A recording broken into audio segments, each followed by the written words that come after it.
भारत के इतिहास में ऐसे कई प्राचीन मंदिर हैं जो अपने रहस्यों के लिए प्रसिद्ध है। ऐसा ही एक मंदिर है तिरुपति बालाजी मंदिर।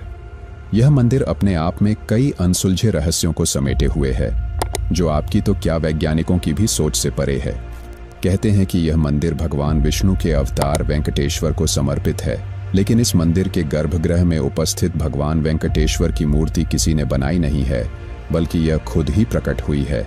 आखिर ऐसा कैसे संभव हो सकता है? कहाँ ये भी जाता है कि भगवान की मूर्ति के हृदय पर माता लक्ष्मी की छवि देखने को मिलती है। आखिर ऐसा क्यों होता है? वहां पर उपस्थित पुजारियों का कहना है कि मूर्ति पर हर समय पसीना आता रहता है, जिसे हम समय समय पर साफ करते रहते हैं, जबकि मंदिर के गर्भगृह में कई सारे पंखे लगे हुए हैं। इस मंदिर की यह बात हर किसी को सोचने पर मजबूर कर देती है। इस मंदिर में मौजूद मूर्ति के बालों का भी एक रहस्य है कि वह कभी भी उलझते नहीं है और देखने में बिल्कुल असली ही लगते हैं। इस रहस्यमयी मंदिर के बारे में यह भी कहा जाता है कि इसका निर्माण किसने और कब करवाया था, इसकी जानकारी भी आज तक किसी को नहीं पता है। जब आप इस मंदिर के बाहरी हिस्से को देखेंगे तो आपको पता चलेगा कि यहाँ पर आसपास कोई झील या समुद्र नहीं है, लेकिन फिर भी भगवान वेंकटेश्वर की मूर्ति में से समुद्र की लहरों की आवाजें आती है। आखिर ऐसा क्यों? आपको यह जानकर और भी ज्यादा हैरानी होगी कि यहाँ पर मौजूद भगवान वेंकटेश्वर खुद ही कर्जे में हैं। आखिर इसके पीछे की क्या कहानी है? मान्यताओं के मुताबिक इस मंदिर में बनने वाली सामग्री का सामान यहाँ से 23 किलोमीटर दूर एक गांव से आता है। कहते हैं कि इस गांव में किसी बाहरी व्यक्ति के जाने पर रोक है। यह सामग्री कब और कौन लाता है, ये भी एक रहस्य ही है। आप जब इस मंदिर में जाएंगे तो आपको यहाँ पर एक प्रथा देखने को मिलेगी, वह है केश दान करने की। लेकिन इसके पीछे की कहानी को शायद ही आप जानते होंगे। इस मंदिर में एक रहस्य और भी छिपा हुआ है, जिसे आज तक वैज्ञानिक भी नहीं सुलझा पाए हैं। कहते हैं भगवान वेंकटेश्वर की मूर्ति के सामने एक दिया जलता रहता है। यह दिया कई करोड़ों सालों से जलता आ रहा है, लेकिन चौंकने की बात तो यह है कि यह दिया बिना किसी तेल घी के निरंतर जलता रहता है। आखिर इसके पीछे की क्या सच्चाई है? इस मंदिर में दर्शन करने के लिए भक्तों को प्रसाद के रूप में एक लड्डू दिया जाता है, लेकिन यह लड्डू और लड्डुओं से काफ़ी ज़्यादा अलग है और इसके पीछे भी एक बड़ी कहानी छिपी हुई है। ऐसे ही कई अनगिनत रहस्य इस तिरुपति बालाजी मंदिर में समाये हुए हैं। आज की इस डॉक्यूमेंट्री में हम इन सभी रहस्यों को उजागर करेंगे। तो चलिए आपको लेकर चलते तिरुपति बालाजी मंदिर की रहस्यमयी यात्रा पर। वीडियो को अंत तक जरूर से देखें और यदि आप इस चैनल पर नए हैं तो इसे सब्सक्राइब जरूर से करें, क्योंकि यह तो सिर्फ आपके लिए 1 सेकंड का काम है, लेकिन हमें इससे बहुत ज़्यादा मोटिवेशन मिलता है। चलिए अब शुरू करते हैं। कुछ रहस्यमयी, कुछ दिलचस्प। तिरुपति बालाजी मंदिर का निर्माण कब और किसने करवाया था? यह जानने से पहले आपको यह जानना होगा कि इस मंदिर में मौजूद भगवान वेंकटेश्वर की मूर्ति यहाँ पर प्रकट कैसे हुई थी, जिसकी शुरुआत एक कथा से होती है। पौराणिक कथाओं के अनुसार आदिकाल में धरती पर जल ही जल हो गया था, यानी पैर रखने के लिए कोई जमीन नहीं बची थी। कहते हैं कि ऐसा इसलिए हुआ क्योंकि पवन देव ने भारी अग्नि को रोकने के लिए उग्र रूप से उड़ान भरी, जिससे बादल फट गए और बहुत बारिश हुई और धरती जलमग्न हो गई। धरती पर पुनः जीवन का संचार करने के लिए श्री हरि विष्णु ने तब आदि वराह अवतार लिया। उन्होंने अपने इस अवतार में जल के भीतर की धरती को ऊपर तक अपने तुस्क का उपयोग करके खींच लिया।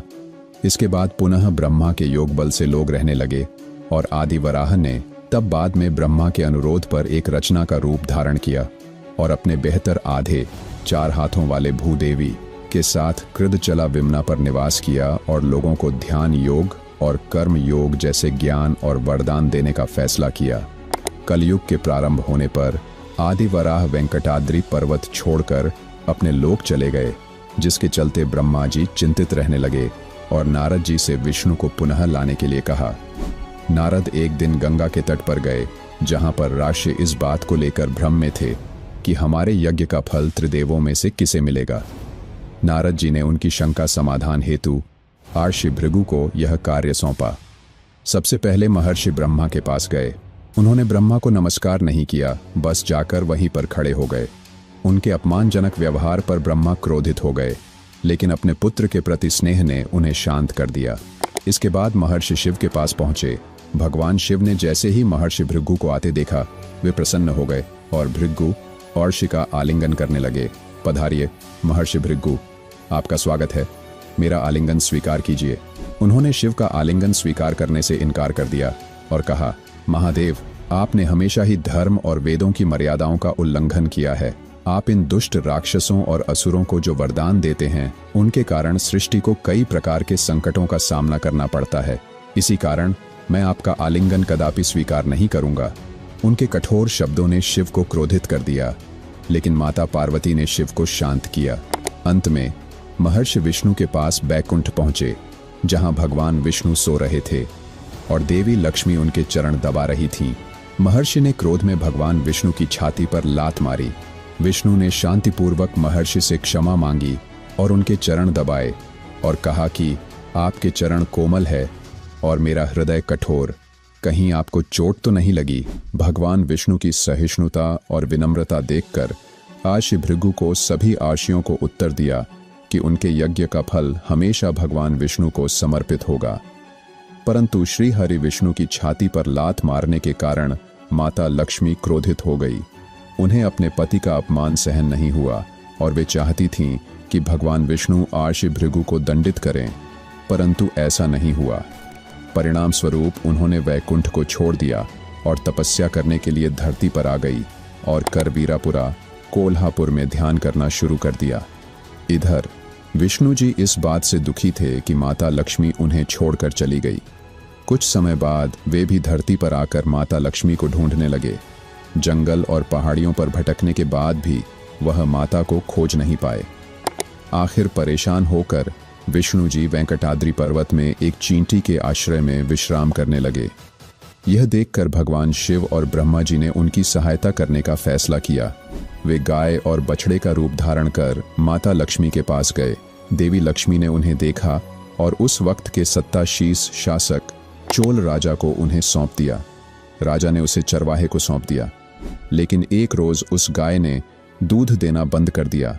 वह गाय एक पहाड़ी पर जाकर अपना सारा दूध भगवान विष्णु को पिला देती थी।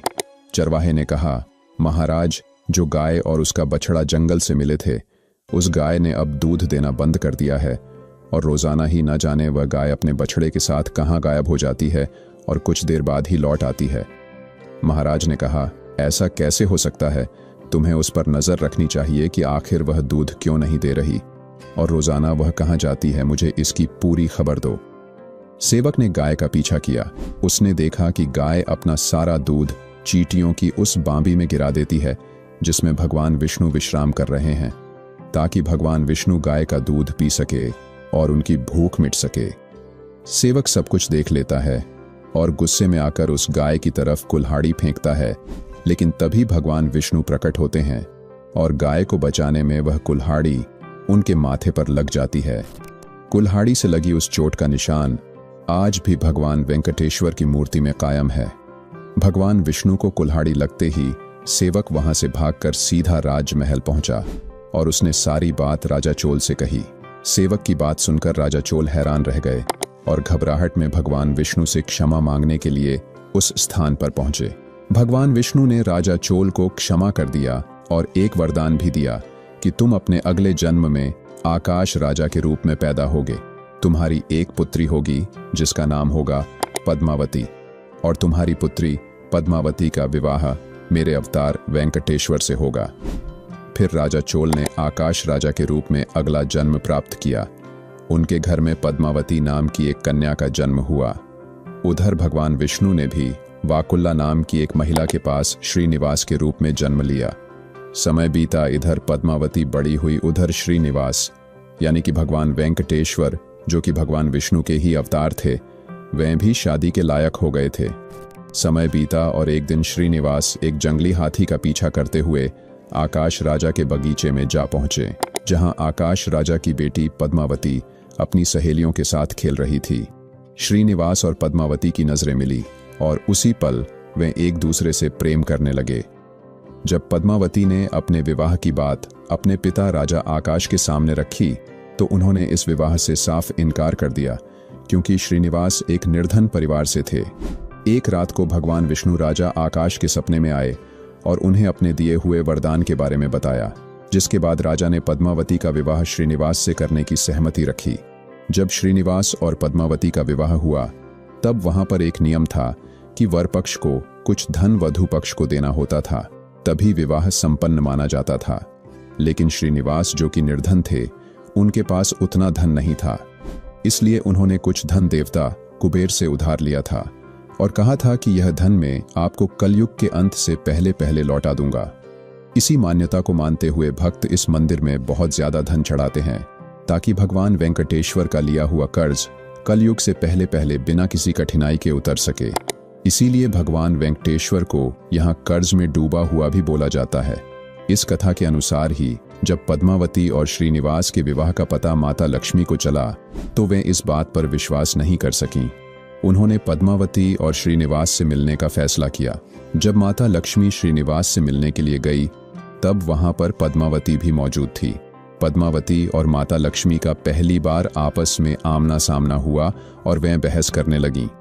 जब बहस कुछ ज्यादा ही बढ़ गई तो श्रीनिवास ने खुद को एक मूर्ति में परिवर्तित कर लिया, जिसके बाद भगवान शिव और ब्रह्मा ने माता लक्ष्मी और पद्मावती को भगवान विष्णु के इस अवतार वेंकटेश्वर के बारे में बताया। कहते हैं कि भगवान विष्णु का यह अवतार पूरी मानव जाति की कलयुग से रक्षा करने के लिए लिया गया था। भगवान शिव और ब्रह्मा की बातें सुनकर माता लक्ष्मी और पद्मावती दोनों श्रीनिवास की मूर्ति में अंतर्ध्यान हो गई। इसलिए आज भी जब भगवान वेंकटेश्वर की मूर्ति को नहलाया जाता है तो उनके हृदय पर माता लक्ष्मी और माता पद्मावती की छवि देखने को मिलती है। वहां के पुजारी कहते हैं कि स्नान के बाद मूर्ति को नीचे धोती और ऊपर साड़ी से सजाया जाता है। यदि आपको यह डॉक्यूमेंट्री अभी तक अच्छी लग रही है तो इसे लाइक कर दीजिए। चलिए अब आपको बताते हैं कि इस मंदिर का निर्माण कब और किसने करवाया था। दोस्तों, आपको यह तो पता चल गया होगा कि तिरुपति बालाजी की मूर्ति यहाँ पर आई कैसे थी, लेकिन इस मंदिर के निर्माण के बारे में बहुत सारे विवाद देखने को मिलते हैं। तिरुपति बालाजी मंदिर का सटीक निर्माण काल ऐतिहासिक रूप से निर्धारित करना कठिन है, क्योंकि यह मंदिर प्राचीन काल से ही अस्तित्व में है। मंदिर का उल्लेख 4वीं शताब्दी से 9वीं शताब्दी के बीच पल्लव, चोल और पांड्य राजवंशों के शासनकाल में मिलता है। पल्लव राजवंश मंदिर के प्रारंभिक निर्माण और उसके विस्तार का श्रेय पल्लव राजाओं को दिया जाता है। उन्होंने तिरुमाला क्षेत्र को धार्मिक स्थल के रूप में विकसित किया। चोल और पांड्य राजवंश, इन राजवंशों ने मंदिर की संरचना को विस्तार देने और मंदिर में भव्य नक्काशी और स्थापत्य कला को जोड़ने का कार्य किया। विजयनगर साम्राज्य 14वीं और 15वीं शताब्दी में विजयनगर साम्राज्य के राजा कृष्णदेव राय और अन्य शासकों ने मंदिर के लिए भारी योगदान दिया। उन्होंने मंदिर में कई गोपुरम, मुख्य द्वार और मंडप, सभागार बनवाए। कृष्णदेव राय ने मंदिर के संचालन और इसकी आर्थिक स्थिति को मजबूत करने के लिए काफी दान दिया। मंदिर का जो वर्तमान स्वरूप है वह मुख्य रूप से विजयनगर साम्राज्य के काल में विकसित हुआ। बाद में क्षेत्रीय नवाबों और ब्रिटिश काल में भी मंदिर को संरक्षण मिला। जब हमने इस मंदिर के निर्माण के बारे में खोजबीन की तो हमें इसके बारे में इसी तरह के तथ्यों का सामना करना पड़ा, जिससे यह तो कहना मुश्किल है कि इसका निर्माण किसने करवाया था। चलिए अब आपको बताते हैं कि इस मंदिर में केश दान करने के पीछे की क्या कहानी छिपी हुई है। क्या आपने कभी सोचा है कि तिरुपति बालाजी मंदिर में भक्त अपने केश दान क्यों करते हैं? पौराणिक कथाओं के अनुसार जब भगवान विष्णु को एक चरवाहे ने कुल्हाड़ी से वार किया था तो उस वार से उनके माथे पर चोट लगी और कुछ बाल भी गायब हो गए थे। जब गंधर्व राजकुमारी नीला देवी ने यह देखा तो उन्होंने बिना कुछ सोचे ही अपने खूबसूरत लंबे बाल काटकर विष्णु जी के सर पर जोड़ दिए। बाल इंसान की बाहरी खूबसूरती का एक अहम हिस्सा होते हैं, लेकिन नीला देवी ने बिना कुछ सोचे समझे अपने बाल भगवान विष्णु जी को भेंट कर दिए। इस बात से खुश होकर भगवान विष्णु ने यह घोषणा की कि जो भी तिरुपति में आकर उनके सामने अपने बाल दान करेगा उसकी हर इच्छा पूरी होगी। और इसीलिए आज भी बड़ी संख्या में लोग यहाँ पर अपने केश दान करते हैं। कहते हैं कि नीला देवी के बाल आज भी मंदिर में स्थापित भगवान वेंकटेश्वर की मूर्ति के सर पर लगे हुए हैं, जो कि असली है और सदियों से ऐसे ही खूबसूरत बने हुए हैं। हर साल करीब 40 मिलियन लोग यहाँ पर दर्शन करने के लिए आते हैं, जिसमें से हर रोज 20,000 लोग अपने यहाँ पर केश दान करते हैं। मंदिर में काम करने वाले लोग इन बालों को इकट्ठा करते हैं और धुलकर साफ करते हैं और इनसे हेयर विगस और हेयर एक्सटेंशन बनाए जाते हैं। ऐसा माना जाता है कि भारतीय बालों की मांग पूरी दुनिया में सबसे ज्यादा है और यही कारण है कि इन बालों को यहाँ से ग्लोबली बेचा जाता है। हर महीने इस मंदिर का ट्रस्ट इन बालों से लगभग 20 लाख रुपए महीना तक कमाता है। इन पैसों का इस्तेमाल चैरिटी और बाकी सोशल वर्क के लिए किया जाता है। लेकिन सिर्फ यही नहीं, ऐसे और भी कई राज है जो इस मंदिर की दीवारों के पीछे छिपे हुए हैं।